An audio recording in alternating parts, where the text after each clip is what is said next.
welcome to another edition of 1, 2, 3 Wrestling right here on SRB TV. I am Kristen, as always, joined by Nick Slade. Let's get ready to Royal Rumble. Yes, we're not done with anything Royal related, because now we're in January. We haven't had another Royal something, so we are doing a Royal Ramble. Like we said, as soon as it was announced, we are doing a Royal Ramble on WWE Unreal Season 2. So we're like with the Season 1 one we did. We are just going to discuss some key stuff that happened. We're not going to discuss every little single thing, because I know there was a lot of stuff. There was definitely a handful of stuff we missed from Season 1 that we didn't cover, but we just want to tackle the key points, because I think those are the more interesting aspects of the show. Was that is some of the stuff happened. And let's be honest, because they started filming Season 2 right around just after WrestleMania, so you got a bunch of stuff like SummerSlam plans, what happened with R-Truth, Jelly Roll, stuff with Walter happened, a bunch of different things. So speaking of SummerSlam, we're going to start with that. Not going to do chronological or something like that. We're going to go one step at a time. So we are going to talk the summer original. Now this is only confirmed 8 matches. 8 matches that were confirmed. This was a 2-night show. They probably would have added more, but these were 8 original. We're going to discuss 8 original matches confirmed for SummerSlam. And I'm glad we actually waited a few weeks to do this, because some key stuff has been happening in the world of WWE lately that kind of goes along with this. This was the foundation for what we're seeing now. So let's start that with the original match plans for SummerSlam 2025. I'm gonna pull up the actual card, see what changed. Okay. Okay. Did you want to go over the original? Oh no, we'll do it like we did before. So we're gonna bring up a match. You just bring up what one of the stars, what star originally their match wound up being in the actual SummerSlam Equivalent. Yeah. So let's start. Jey Uso versus Rusev. So I think this would tie around to the IC title picture. Yeah, this would tie around to IC title picture, because around that time Rusev was in that big like 3-way feud. It was like him, Sheamus, and Dom. They probably would have found a way to squeeze in Jay, I'm assuming. Mm. Yeah, but of course they went different directions. Both of them went on into the tournament, to the last time it was now a tournament, and we know what became of that. So I do remember it, but let us know, what was Jey Uso's original plans? Well, what wind up being Jey Uso's plan? So he ended up teaming with Roman Reigns to face Braun Breaker and Bronson Reed. Okay, because we needed to get Reigns And over. Rusev didn't make the card at all. Oh yeah, no card for Rusev. He only just came back at the Royal Rumble, only to quickly get eliminated. Yeah, quickly. What the hell's going on with them? I don't know, man. It's just look. It's what I think this is the best way of putting it. You always take a chance when you move from one promotion to another, or vice versa. It's always that risk you take. They're offering a great deal, but let's be honest, as the fine print always says, cards subject to change. Subject to change. So like something happened. I don't know what, but something happened, and like Rusev got the short end. Has been getting the short end of the stick lately. So we'll see what happens about that. Our next match, which it looks like we may still be getting now, which is, it would have been Judgment Club's Liv Morgan and Raquel Rodriguez with taking on the Bella Twins. So yeah, so of course, Yeah, Liv got injured, and they decided to go instead with Raquel and Roxanne against Bliss and Flair for the titles. yes, because yeah, I think that if it wasn't for like Liv would have been injured, I think it would have been the Bellas, this original plan. They probably would have had the Bellas win, like they had Flair and Bliss win here, but Yeah, it worked out for the better here. yeah.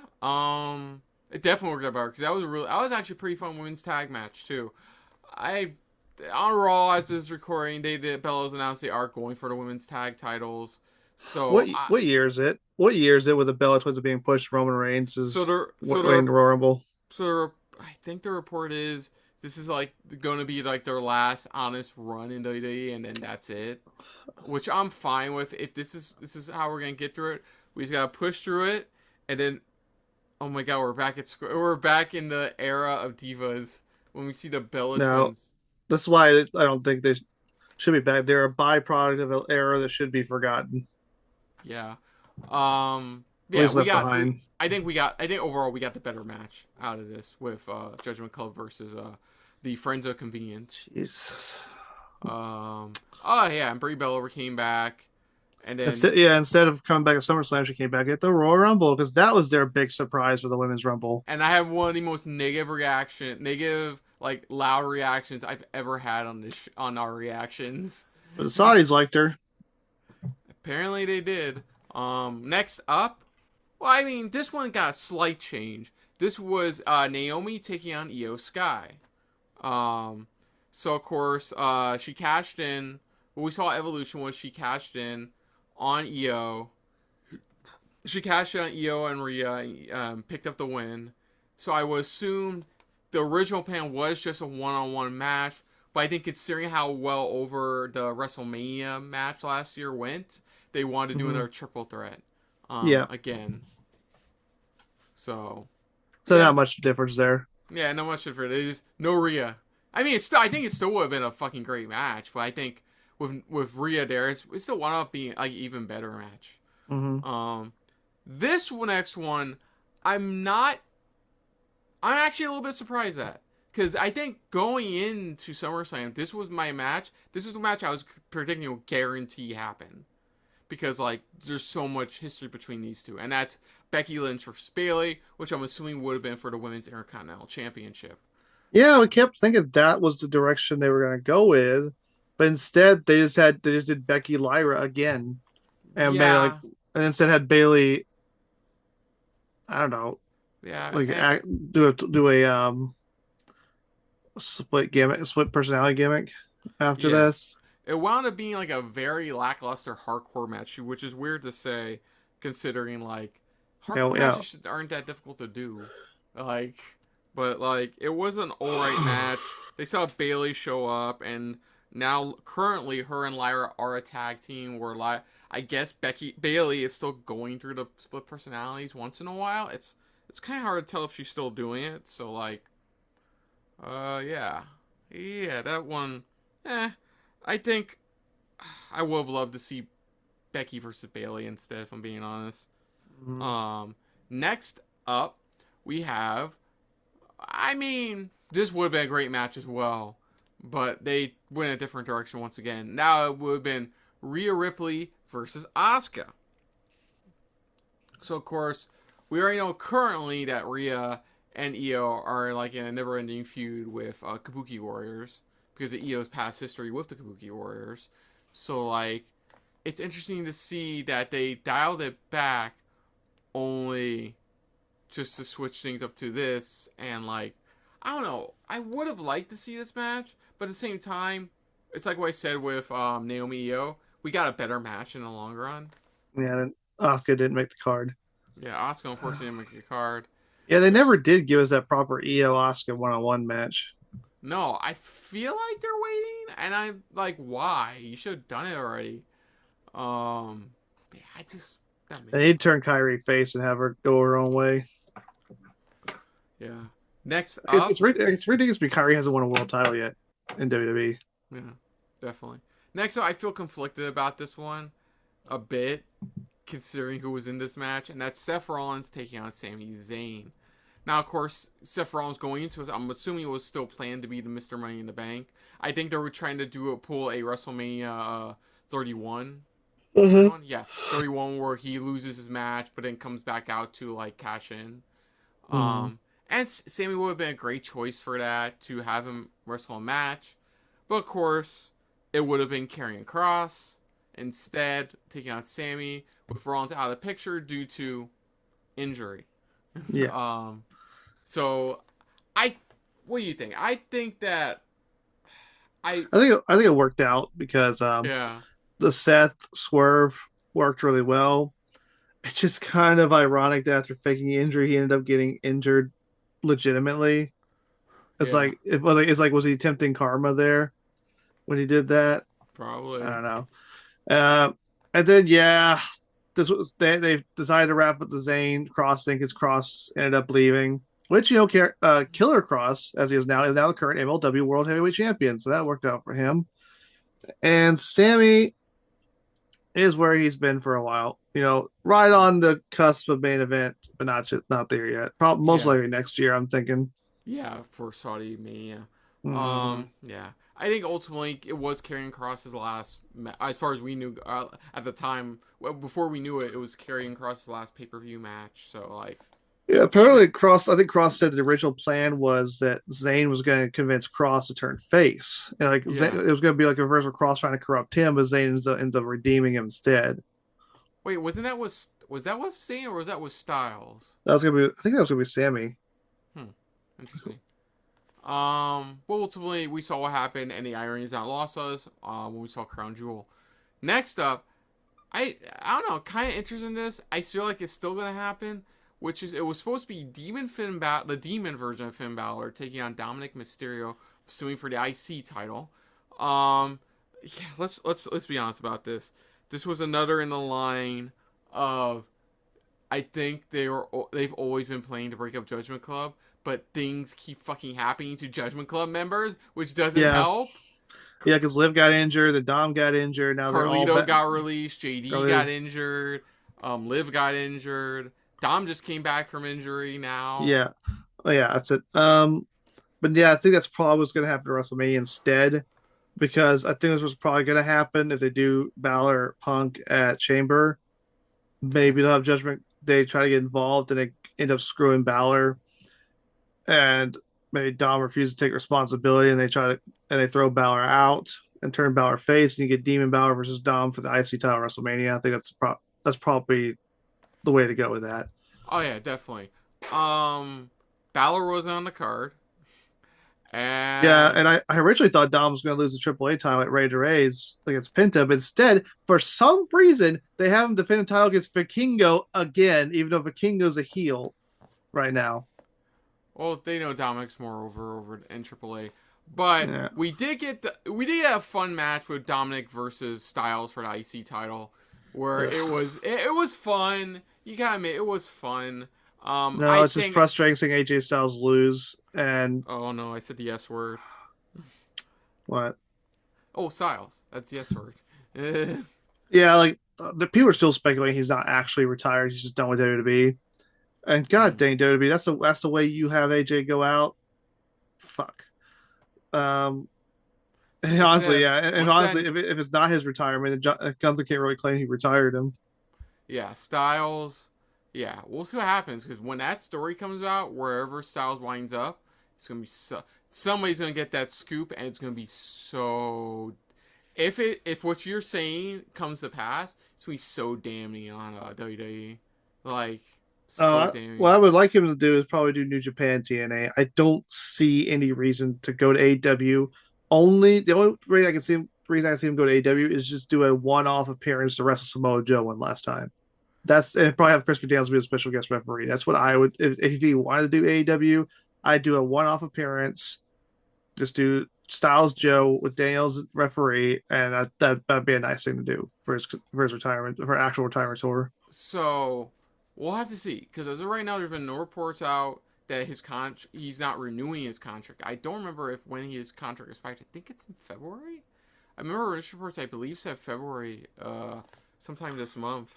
That Yeah, as long as that match was not AJ Styles' actual last match, I'll be fine. I just think that's a shitty way for his WWE career to end. when now you made me curious when those Styles.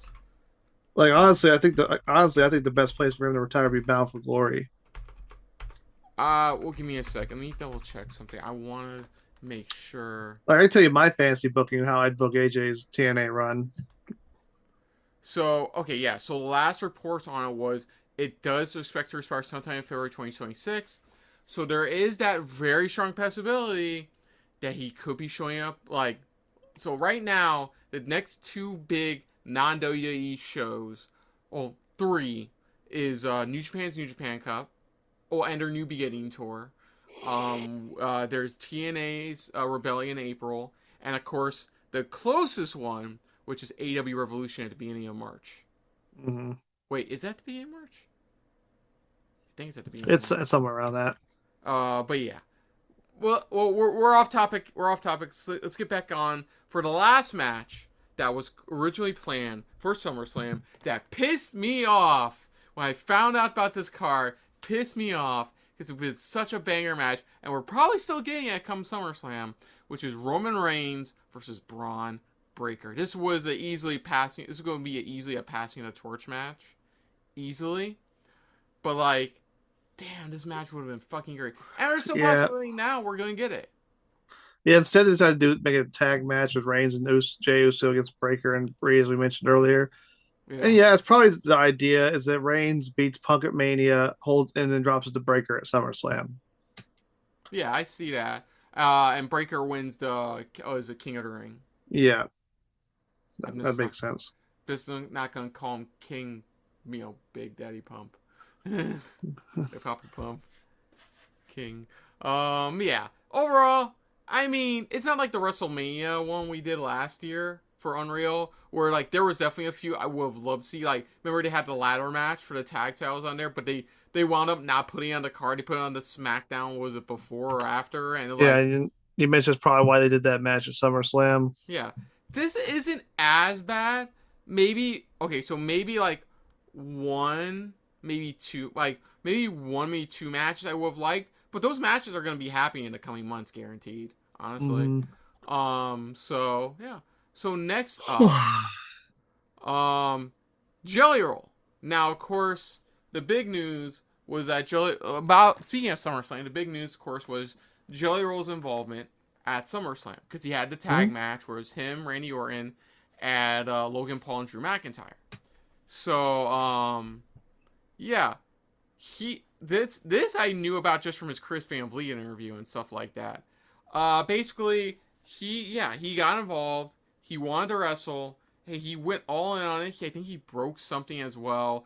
Because one sign from the 2024 SummerSlam was that he knew he needed to lose weight, and this was one of the things that really pushed him for it. Like, he trained exclusively, strict weight loss diet, like, try to learn as best he could from the best people who could train him at the Performance Center. And, like, for the most part, one, I love Jelly Roll. I think I've barely listened to his music, if I'm being honest, but the dude's always had a, like, great aura about him, you know? Man's gone through prison, gone to lived the telltale on the other side, and gave himself a better life overall for him and his family. That's a great story. And, like, he's also a big wrestling fan, and he went under this, like, to the end, to the SummerSlam match, and even convinced Triple H to change the outcome of the SummerSlam match. Because, traditionally, the celebrity match, the celebrity wins. But no, he actually remained on the fence about the finish until the day of the event, ultimately granting Jelly Roll's wish to go out on his back and tell the story he wanted. Because even in his Chris Van Vliet interview, he didn't like the fact that the celebrity always had to go over. He's like, for me, I didn't want that at all. He didn't want that to happen. So instead, he was able to actually convince Triple H to let him lose that. And you know what? It worked. Because guess what happened? Drew and Logan had momentum going into Clash in Paris. With Drew, Drew having momentum going after Cody for the championship for the umpteenth time. Logan Paul having momentum going into his match with John Cena at Clash in Paris, which was one of the better matches on that card. So, like, One of the better matches of the year. I think sometimes that outside advice usually helps, and Jelly Roll was that outside advice. So we have to thank Jelly Roll for that because that momentum really helped him out. It helped that he doesn't seem to be a kind of guy that has a huge ego. I can tell from his acceptance speech at the Grammys, like he's one of the probably the few people in the music industry who isn't up his own ass. Yeah. God's sake, we really needed Ricky Gervais. We really need Ricky Gervais at those award shows again. Just take your award, go sit down, and shut up. Don't need to hear. We don't need your pom-pom political speeches. We just take your award and fuck off. So the likes for great celebrity wrestlers, now we have Jelly Roll and Bad Bunny. which is pretty cool. Pretty cool. Yeah. Okay, so next up, oh, this one's funny. I laughed when I found out about this news. Pat McAfee was originally set to beat Walter at Backlash last year. Oh man, can you imagine? So, yeah, I'm gonna just read the description they have here. Most thought Walter versus McAfee at Backlash was a story for a former to reset after a submission loss to Jey Uso at WrestleMania 41. However, Unreal revealed that the ring general was originally set to put McAfee over to avoid a predictable outcome. One that Triple H even considered, which is fucking hilarious. WWE Okay. VP, WWE VP of Creative Writing, Jonathan Backstrom, questioned the Backstrom's like such a villain name. Questioned the benefit of a former world champion losing to a color commentator, and Walter Olden cited his finish during the match itself. Another moment shows Triple H urging McAfee to stay in character after Walter's attack on Raw. His characters will follow McAfee backstage. This could have unraveled kayfabe itself. It had, and Veers has discreetly stepped in to relay the message. You know what? Seriously, unravel kayfabe. You know you're on a show where you're unraveling kayfabe like 24/7, right? Like, no, I think, well, I know predictability. You're trying to avoid predictability, but sometimes predictability is fine. Like, Yeah, like we see what happens when you try to just go against predictability, and you get things like Randy Orton beating the Fiend to WrestleMania, yeah, which was which one of the dumbest freaking booking decisions of wrestling history. Ugh. And people want Vince McMahon back. Are you sure? Are you sure, people? I just don't. I am like AEW has done it better nowadays to where like it's unexpected. It will happen, but it's not always going to happen. But that see the percentage of that is greater than when it happens in WWE. I think the percentage of that is pretty cool. Like for example, I keep bringing up AEW in this, but like most recently, Ciampa winning the TNT title, didn't see that coming. Like Yeah, because their pattern of bringing people in and killing the momentum immediately, but having them lose. yeah, Samoa Joe winning the AEW World Championship at World's End, not World's End, Full Gear, and then losing it to MJF at World's End, like, that's good unexpected. I don't we'd be here forever if he went on a rant by MJF. I'm not going on a rant. But I know that face. That's a rant face. That's a I want to do a rant face. No, I know what the plan is. I know what they're going with it at. But that's how you do it right sometimes. That's how you Mm-hmm. do unpredictably right sometimes. Here, that's fine. Walter needs his momentum, especially after that fucking match at WrestleMania last year. Like, he needs his momentum back. McAfee's willing to take the hits, and McAfee's a team player, so of course he's gonna go down with this. And for the most part, it was an alright match. It was nothing special, but like, trust me, it wasn't the worst thing Walter did that year. It wasn't the worst.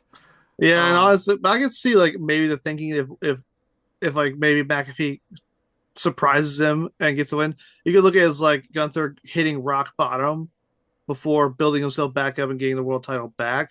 But honestly, I feel like you kind of already had him there by tapping the tap to Jey Uso, which was stupid. Like he did. Like, Uso's not a submission wrestler, so I don't see why Gunther had to tap in that match. But yeah, it worked out for the best because McAfee put out it was the most realistic comeback he could against Gunther. Ultimately, Gunther won, and Gunther even showed him a little bit of respect afterwards. So it worked out. yeah. This next one isn't too surprising. I think we can all agree on this. The Vision sale was created to push Braun Breaker. Duh. Yeah, it's clear to see that it's what we were talking about before we started recording about like how NXT is on like a reset phase right now because a lot of bigger Yeah, NXT because stars they got raided. yeah. So like same thing here. It's like well like they need to push bigger stars because their current big stars are all like on a long their last stretch before like retirement. Though Yeah, a lot of the top guys are in their 40s. Ciampa said he's going to still wrestle for another decade, which good for him. I mean, if he can, and here's the thing about that: people talk about wrestlers being older. Wrestlers also are taken care of better in terms of their in-ring health. There's less steroid use. There's less drug use. There's less dates. Like they cut down the house shows, and their bodies aren't as battered as they used to be. So if wrestlers can't. It's very believable that wrestlers can wrestle longer than they may have used to been able to.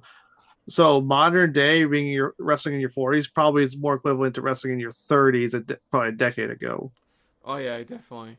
But yeah, I don't think there's much to say on this. I think that was extremely obvious. Like it wasn't meant for Rollins. It was meant to push Breaker, and of course they had to like start that push a little bit earlier than expected because of Rollins' injury. But Mhm. yeah, even now, like Braun is still part of that picture. Like, he's definitely gonna be involved in the Elimination Chamber match. That's for sure. I think he's gonna be involved somehow in WrestleMania. I'm presuming he's gonna be winning a King of the Ring with him ultimately winning the World Heavyweight title at SummerSlam. Yeah, Um, honestly, him just losing his shit over Adam Pearce has been fun to watch. And yeah, Adam Pearce is just playing with freaking fire. I like when they do the videos where they turn up the mics on the wrestlers so you can hear what they're saying yeah. afterward. And Logan Paul is actually being pretty funny. He's like, he's gonna kill you, man. He's gonna kill you. It's like, just don't do it. Yeah, but I think Pierce is being. I was telling my brother earlier because he was watching this past Raw, and I was telling him, you know what's great? You know what's great? I don't think Pierce is doing any of this intentionally. It's just all falling into his lap. Like No, it's funny. the mass figure, Braun drawing number two, like No, it probably is gonna funny. It's also funny because it's a play on when Heyman had Austin Theory as the masked man, and uh Pierce was questioning him, and Heyman acted all ignorant about it. And now there's a masked man going after them, and Pierce is like, well, I don't know what it is. So it's kind of like long term, like irony there with them. but then he tells the truth about Knight leaving the arena, and then Knight still shows up later. I'm like, he's telling the truth. Like it's not his fault he got in. Like, Mm-hmm. but yeah, Vision. Oh, god damn it! There goes my phone. Vision Breaker. Yeah, Vision being a push for Breaker. That's a given. I do kind of wish Rollins got injured. I didn't get injured because I like was like, damn, man. I was like, no, you hate him no, that much. I'm not that cold. B. No.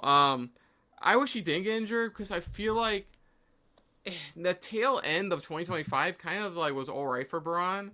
Like it wasn't perfect. Like they had to like immediately advance forward some of their plot, kayfabe plot, no, their plot for Braun, and like it didn't really like with the Rumble. What happened to Rumble? I think now we're on that trajectory overall where we're going with Braun.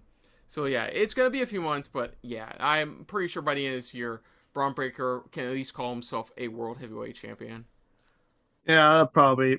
I'm guessing SummerSlam's the most likely case for that, which means we're gonna have to enjoy part-time reigns between Mania and SummerSlam as champion. Yeah. Becky Lynch is on her final run. This was the next topic, topic. So I'll say what's been written here. Though the show doesn't linger at the moment, Becky does make it clear that her time in pro wrestling is nearly up. Reflecting on her career after returning from a year-long hiatus, Lynch admits this is likely the last WWE contract she signed. Her hiatus nearly became permanent before she chose to came back, which I didn't know. One of her main motivations is to establish new stars, such as Lyra, a goal that Unreal explores in detail. Lynch also shares a surprising revelation how she was originally perceived. The WrestleMania main eventer was never considered an it prospect and was constantly on the chopping block for establishing herself as the man to save her career. So the Lyra part makes sense. I think it was Becky Bayley, but then like Becky pushed for it to be Lyra because she really that was that whole feud was just to get Lyra over, just like it was Mm. for Becky to get Maxine over for a little while as they established her as a single star as well. But yeah, so now it seems like they're gonna do a short-term feud with her, Natty, and Maxine until they finally pull that trigger and do Becky, AJ Lee at Mania. Which it's kind of weird. AJ Lee wasn't in the Rumble, but man, I don't know. I figure you'd want to set it up there. I But I mean, feel like one of the reasons there wasn't so many surprises in the Rumble is because a lot of people just didn't want to go to Saudi Arabia. yeah, that's why Punk. I think that's why Punk and AJ Lee didn't go. Yeah. But they did do have a fun episode of Hot Ones Versus that was amazing, and you can tell how much Punk loves his wife. But no, Lynch has always been fucking great. Like she's always been great. I know that the long run of it is out of all the horsewomen, Bayley still doesn't get enough respect for everything she's done. But Becky still gets her flowers too for like going through Even so though much. even though I think she's the second best one of the four. Who do you think's the first? Becky. Oh, okay. I think it's Becky. Becky, Bayley, Charlotte, Sasha. Um, fuck. Becky Bayley, Sasha. You said Becky Bayley, Sasha, Charlotte. No, Becky, Bayley, Charlotte, Sasha. Fuck, that's about the same for me. I like Becky. Bayley's great. She needs to get more of her flowers. Charlotte is great in ring, but it's too much BS that we've been given for her over the years that where I've lowered her on my list. And we've already said all we need to know about the current Mercedes Monet. But no. I think, Becky realizing she's potentially on her last contract at AE. She just wants one good run, so it might as well start pushing people over. And it makes sense too now. This makes sense too why she's trying to push Lyra over. She pushed Maxine over. She's possibly pushing current gimmick Natty Neidhart over as well in the coming weeks. She's most likely gonna lose to AJ Lee at WrestleMania. Yeah.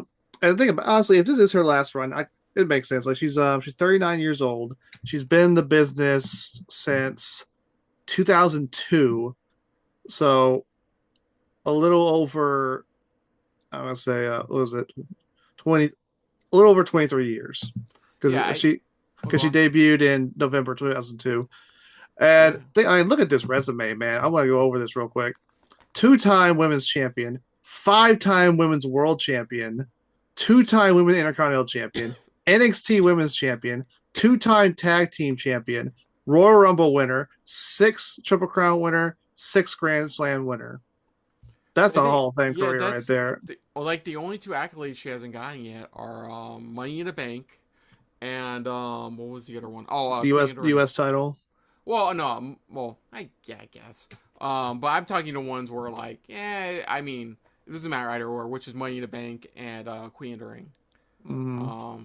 But I think Money in the Bank mainly would probably be the last thing to cement, because Bayley's done all of that already, all of that as well. So no, I'll always be a fan of Becky, face or heel. I think she's been killing. Her last 2 heel runs have been great. Just this over the top version of herself. She's my favorite women's wrestler of all time, and she knocked down for the longest time. My favorite women's wrestler of all time was Lita, and Becky was the one who moved up to that spot. Yeah, which was Lita still up there for me. Yeah, and look at that.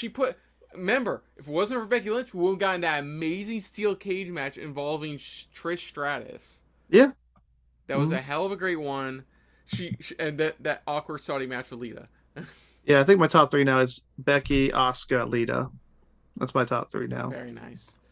I don't have it off the top of my head, but Becky and Asuka are up there. Oh, man, I don't have a third at the moment off the top of my head. I mainly know because I make lists for everything, so.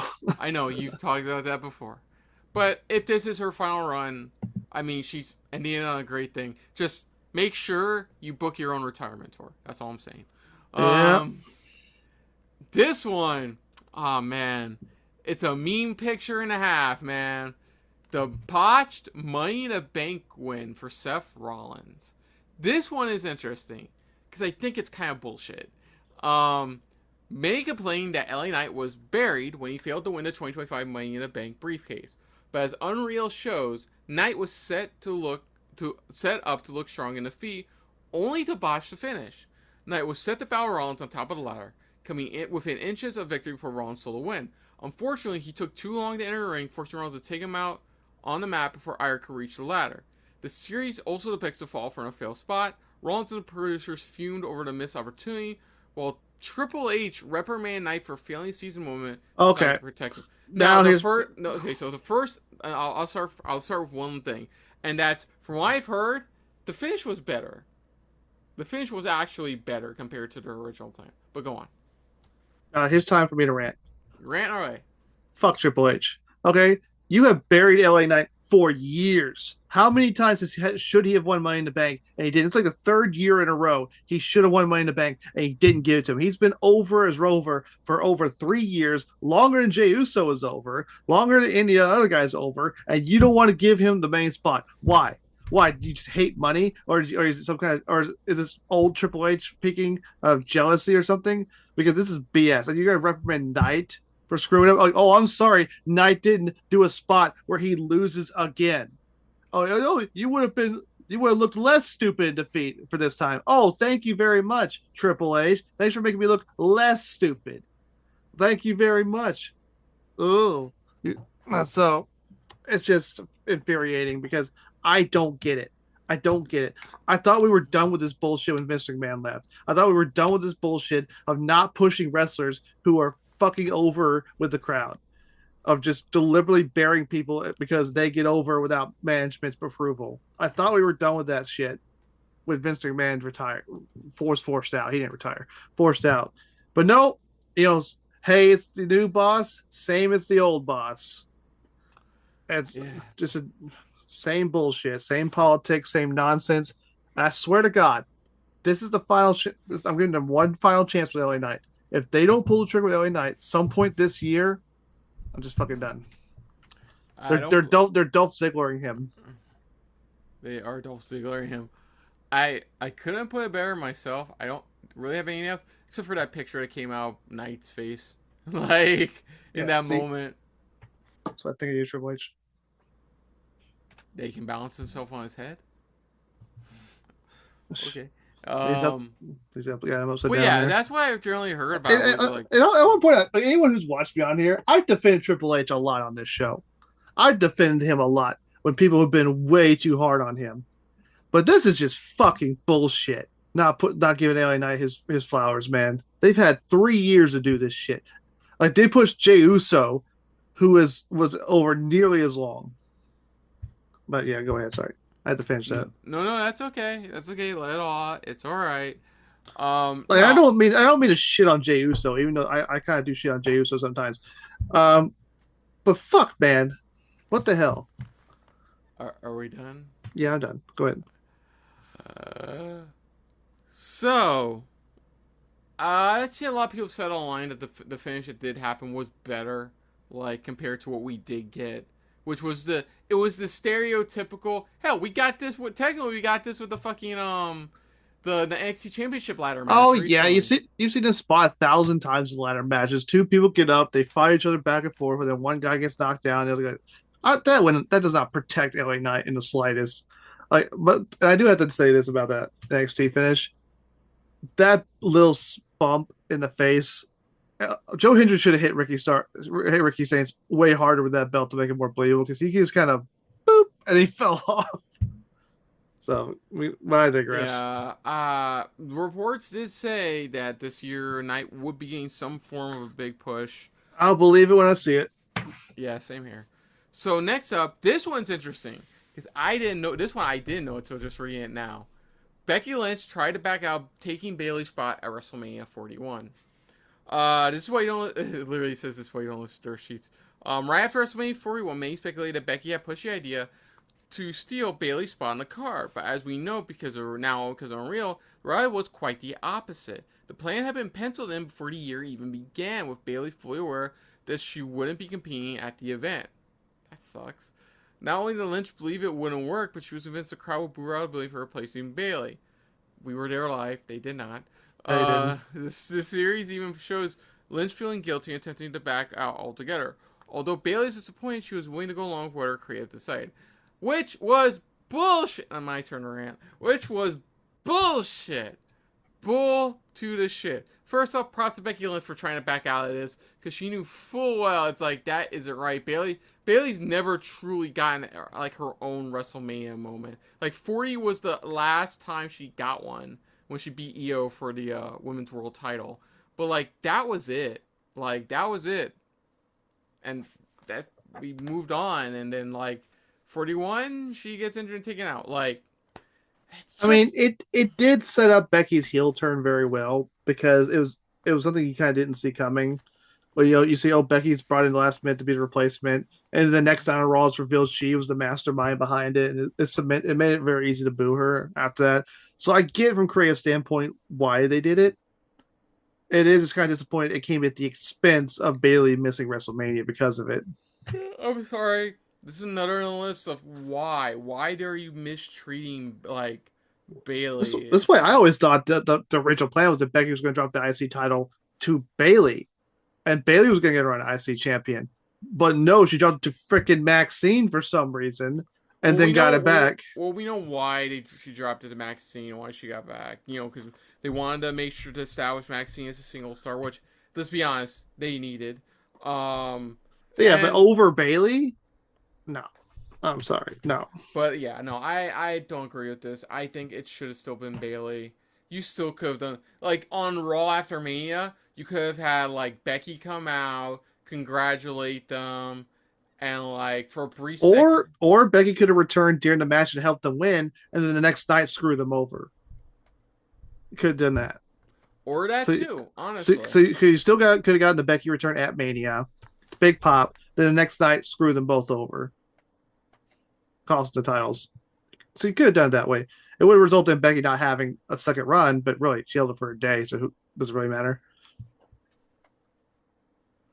But yeah, ultimately this is what we got.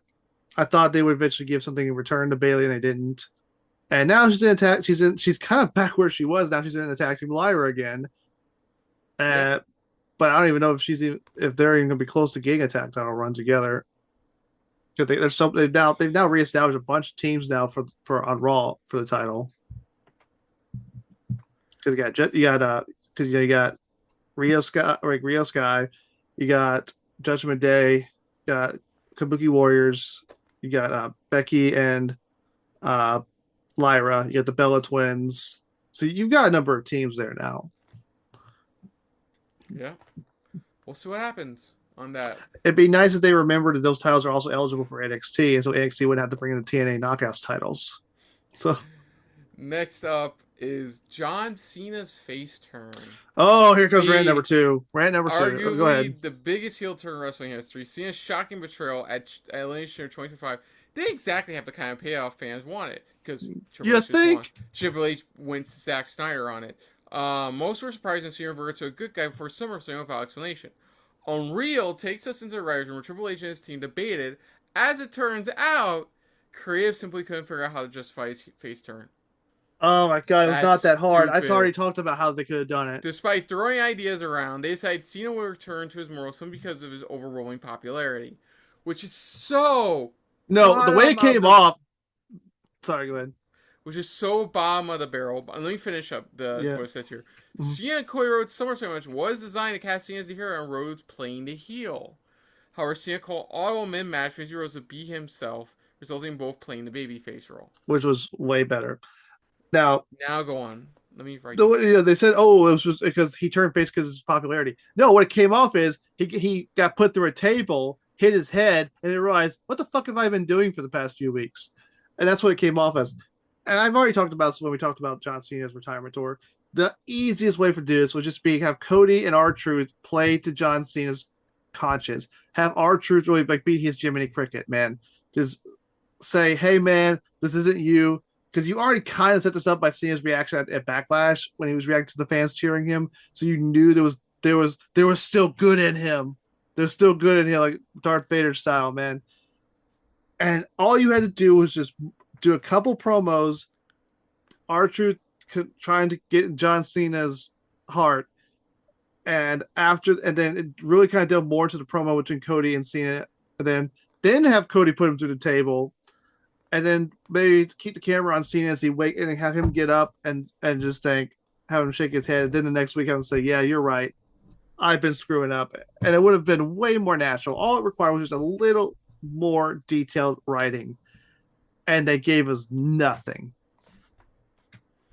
Yeah, they didn't. It could have been. It would have given R-Truth a bigger role in the storyline instead of just forgetting he existed. It would have made a lot more sense. Instead, it was just what we got. Go ahead. Sorry. No, I don't want to interrupt you, but no, you're right. Mm-hmm.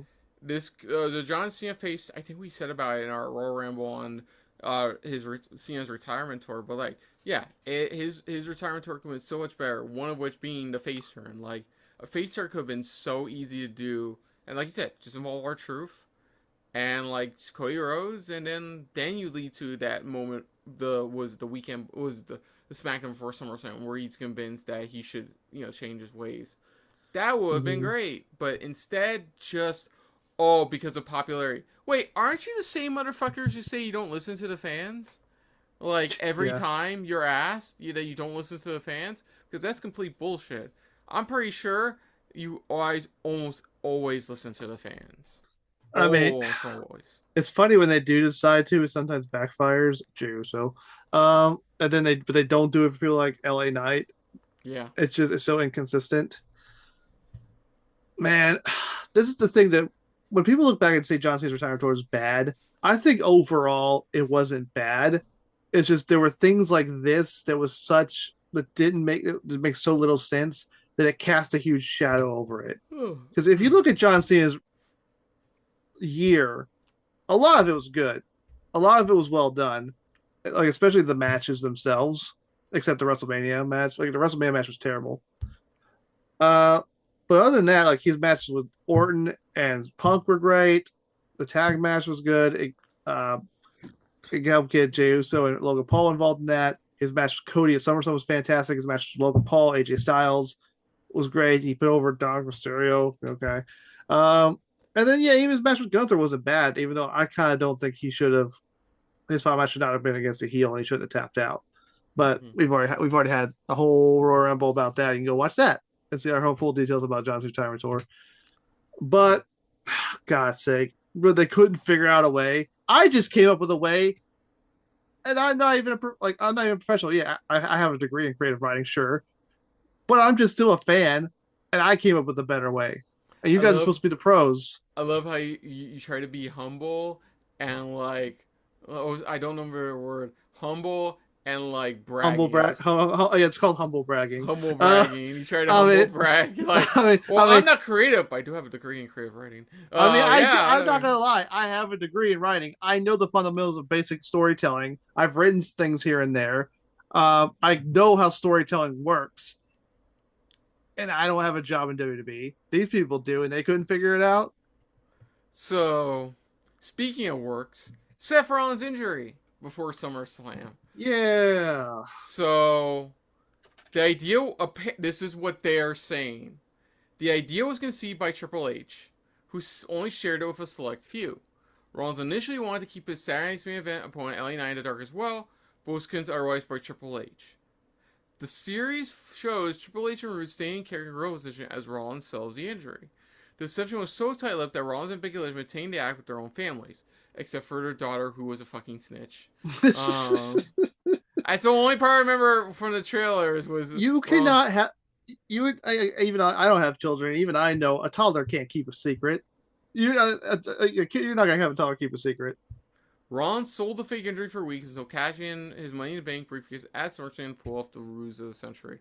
Now, of course, the reports were that Rollins was deceiving Triple H, that like he was doing. But let's be honest, that had to be bullshit. Like Triple H is on top of this shit all the time with injuries and the status of his wrestlers, so you had to kind of take that with a bit of a grain of salt there. So finding out that he was in on it for a while, like it was him, Rollins, Knight, and Roode, like in on it, like And then Becky eventually. it does explain a little in his Saturday's Main Event match, when Knight just goes along with it, like he's not whispering anything. You can tell he's not whispering anything. He just goes along with it and wins the match. So you can tell he was more likely in on it. That makes more sense. But man, their daughter, man, what a fucking snitch. Like They just like bearing a child. But yeah, but like you can't tell a child to keep a secret, and like because that's it's like thing if you see it if you're having a child hold something, don't tell them not to drop it because they're gonna drop it. I've seen that happen too many times. I think it ultimately worked, and then the karma bit Rollins in the ass at Crown Jewel. Yeah, that is. I can't call it anything else but ironic karma. Like I don't want. I'm not saying like he deserved it or anything. He didn't deserve it, obviously. But man, it did come off as like like a huge amount of irony. Yeah, he's injured, guys. He's injured. And then he Yeah. gets actually injured a couple months later. shit. Like It worked that, for a while. You know what? It worked for a while until Unreal Season 2 came out, honestly, because people were still speculating that was like Rollins really didn't tell Triple H and he falsified his like medical reports and shit, which I'm like, there's I don't no, think Rollins is that clever, you know? there's no way they could have worked that out the Um, way they did if Triple H wasn't fully involved. okay, next thing. Here's one that got blown up a bit. Chelsea Green, according Ooh. to Michael Hayes, Chelsea Green is not considered world champion material. Bullshit. Yeah. She's been seen as an entertaining utility player, unlikely to win the big one. Now let me look up Hayes' comments. Hayes' comments on Green. Yeah, I had it for a second. I could have pulled it up. Find it.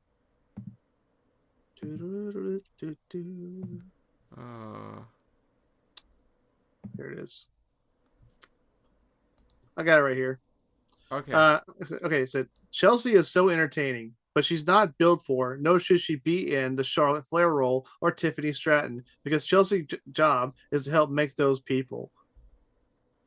Bullshit, especially like, comparing them to Tiffany Stratton. Chelsea is just as good as Tiffany Stratton. I'd argue she's better than Tiffany Stratton. I think she has more like no knock at Tiffany Stratton. I think she's good at what she does, but Chelsea is more charismatic, and I think she's better in the ring. And I think she's great on the mic. She's understands everything that makes being a character in professional wrestling work, and she's just good at it.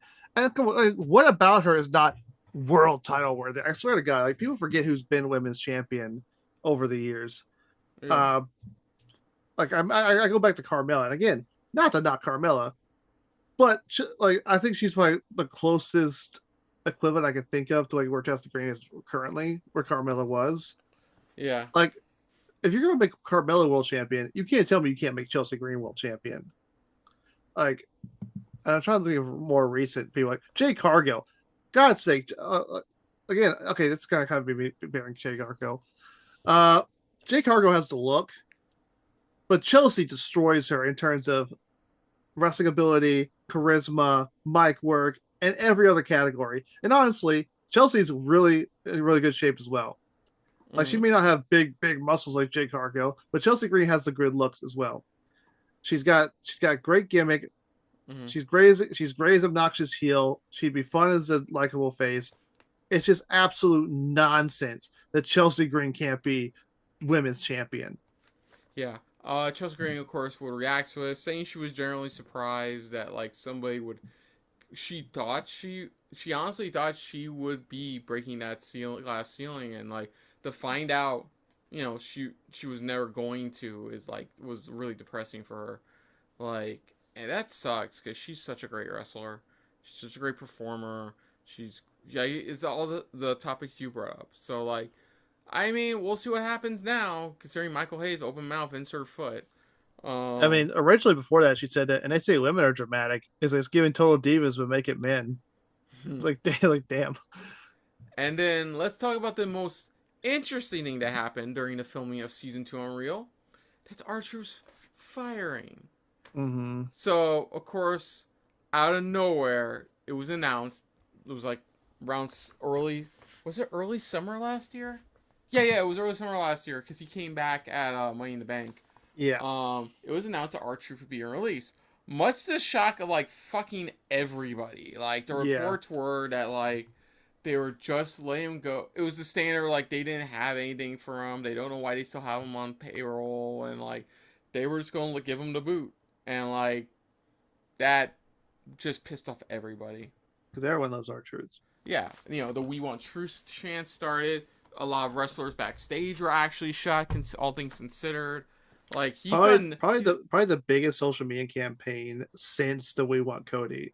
Yeah. Lead up to Mania 40. Like, next to Miz, like Truth is like one of the most like dedicated. I'll do whatever you tell me to like wrestlers on the roster. You know, he's been like that for fucking ever, for literally ever now, even longer than Miz. So like. When you have a yes man in R-Truth, a fun, enjoyable yes man in R-Truth, and you fire him, that doesn't make any sense. I can get like he's getting up there in age, But why not offer him a producer position or something like that? Like he's obviously very knowledgeable and he's very funny. He's very good at coming up with promos that are entertaining. Like you could have given him something, like put him in the performance center, producer role, like just give him the boot. Yeah, exactly.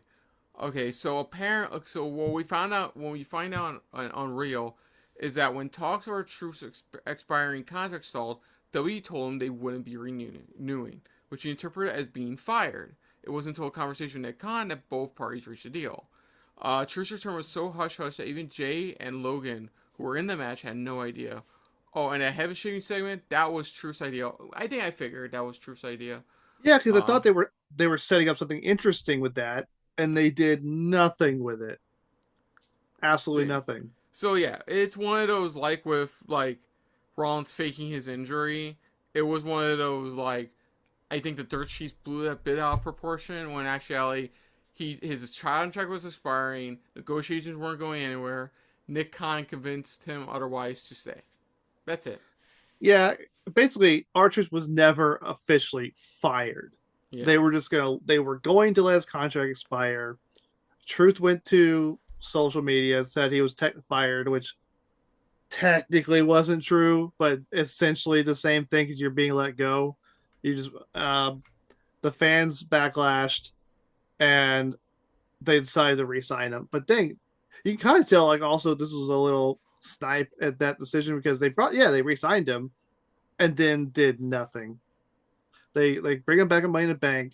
They give him this split personality gimmick where he's calling himself Ron the Truth Killings again, and then they drop it almost immediately. They put him in a feud with Aleister Black, which turns into a feud between Damian Priest and Aleister Black, where R-Truth gets forgotten about. And where's R-Truth right now? Where is he? Like, uh, it could have been so much more interesting what they did with Truth. Like I said, after he came back, you could have had him as Ron Killings, getting into John Cena's ear, saying how he's going down this dark path. I've already gone over this. What they should have done with R-Truth, and they didn't do it. Mm-hmm. And now he's just back to doing the thing he's always been doing, which is entertaining, but it could have been so much more. But I feel like they didn't do it out of spite. This is my opinion. Yeah. There's a couple more tidbits we can talk about. One of which is that Naomi discussed when her and Sasha left over the women's tag title incident. That was reportedly because they just didn't want they were booked for a match that they didn't want to be in, and that was the last straw for them, and they just wanted to stand up for themselves on that, which is what Yeah, a lot of people figured. but Um, as people pointed out, that's not the professional thing to do. Like it was professional when Stone Cold did it. It was professional when anybody's done that before. Like even Austin admitted he shouldn't have done it when he did it. Storyline wise, there was a planned match between Kevin Owens and possibly The Rock at the Elimination Chamber match at the Elimination Chamber pay per view. Um, I was curious to see where that went. Because apparently, I know The Rock was originally pitching that Kevin Owens would accept his deal and Owens would beat Cody. And I don't know. I guess maybe the original idea was to be Kevin Owens as a heel versus John Cena at WrestleMania, which you could maybe throw Cody in there for a triple threat. You could that which could have worked, but Owens got injured. They ultimately went with Cena turning heel, and that never happened. But Dan Rock's been talking about wrestling a match for a while, and I feel like they probably will get him to do it at Saudi Mania because they'll just offer him that much money. But there's two matches I feel like Rock owes us that he's been promising for years: a match against Roman Reigns and a match against Cody Rhodes. I think if Rock gives those two matches, I'd be satisfied. If like those are the two matches they've been teasing for a while, and I feel like I don't care where you do it. I feel like you could do Rock Cody at any point, and you could do Roman Rock at Mania next year. I feel like the Saudis will pull the dump truck full of money, and he'll be like, "Fine, I'll do it." Mm-hmm. Speaking of The Rock, his daughter's gone. Oh yeah, well Woo. we'll talk about that another day. But yeah, I think that's gonna do it for like all the highlights I could find. For Unreal Season 2. There's probably few more that I missed or didn't bring to attention. I think, So, like, overall, they did confirm season 3, so we'll be back again for season 3 highlights. Yeah, I'm assuming that's gonna go with, like, post SummerSlam to Royal Rumble, which is probably gonna fall the end of John Cena's retirement tour. The Crown Jewel incident, which should be so fun. Oh Oh, yeah, Cena's final match. Oh my God, that one's gonna be interesting as well. Gonna be interesting as well to see some of the thought process behind the retirement tour. yeah, I'm sure that'll be an interesting topic. Yeah, but that's gonna do it, folks, for our Royal Ramble on Unreal Season 2. Boy, did we ramble.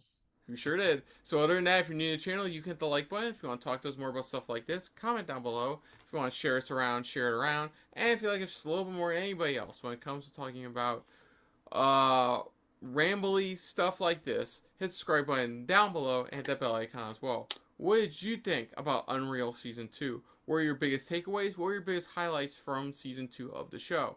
What do you think about the overall break of the kayfabe with this series? Let us know in the comments down below. Put down what you thought of our thoughts on Season 2 overall. But most importantly, we thank you for watching. Now, of course, Nick, aside from this channel, where can they find you elsewhere on the internet? Oh, you can find me over on the socials. You can check me out on the Facebooks, the Instagrams, and the XX, formerly known as Twitter, baby. Yep. Check out our pal Mo Brothers on the socials at AfroMoBro. You can check out our Royal Ramble, our last Royal Ramble, which is the John Cena retirement tour retrospective. You can also check out our takeaways from season 1 of WWE Unreal, which was, I think, technically the debut episode of the show. So, like, check those out. Check all our other Royal Ramble episodes out as well. Our next one will be something a bit more lighthearted, as we will be checking a look at our wishes for. I think we'll make it a Royal Ramble. Our wishes for wrestling, pro wrestling in 2026. Yeah, we'll try to get Mo to make his Ramble debut on that. Yes. We'll see if he's available for that. But stay tuned for that as well. And of course, our next WWE pay-per-view reaction, which will of course be Chamber, Chamber 2025 Chicago edition. Yeah. So yeah, until next time, I'm Kristen. I'm Nick Slade. And this has been another Unreal Ramble of 1, 2, 3 Wrestling. And we will see you guys later. Hey guys, thanks for watching. If you want to check out any of our previous reactions, as well as one of our other SRB shows, check out one of the playlists down below. And if you want to check us out in the social universe, you can find us on Twitter and Stardust at Super React Bros, as well as on Facebook at Super Reaction Bros.